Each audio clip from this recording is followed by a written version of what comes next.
ఏపీలో ప్రజలకు ఎండల నుంచి మరిన్ని రోజులు రిలీఫ్ కలగనుంది. ఇప్పటికే వారం రోజుల నుంచి ద్రోణి ఆవర్తనాలు ప్రభావంతో పలుచోట్ల తేలికపాటి నుంచి మోస్తరు వర్షాలు, అక్కడక్కడ భారీ వర్షాలు కురుస్తున్నాయి. దీంతో ఉష్ణోగ్రతలు సాధారణం కంటే తక్కువగా నమోదవుతున్నాయి. రాష్ట్రం మొత్తం మీద ఉష్ణోగ్రతలు 40 డిగ్రీలకు మించడం లేదు.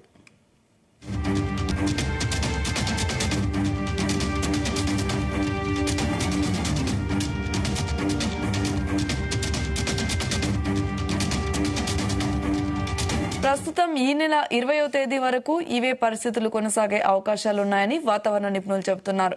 అప్పటి వరకు వడగాల్పులకు ఆస్కారం ఉండదని పేర్కొంటున్నారు. 20వ తేదీ తర్వాత ఆవర్తన వర్షాలు తగ్గుముఖం పట్టి ఉష్ణోగ్రతలు స్వల్పంగా పెరుగుతాయంటున్నారు.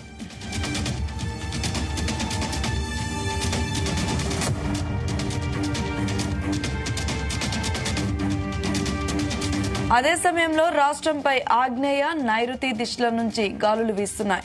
ఫలితంగా రానున్న 5 రోజులు కోస్తాంధ్ర, రాయలసీమలో అక్కడక్కడ తేలికపాటి నుంచి మోస్తరు వర్షాలు కురుస్తాయని భారత వాతావరణ శాఖ తెలిపింది.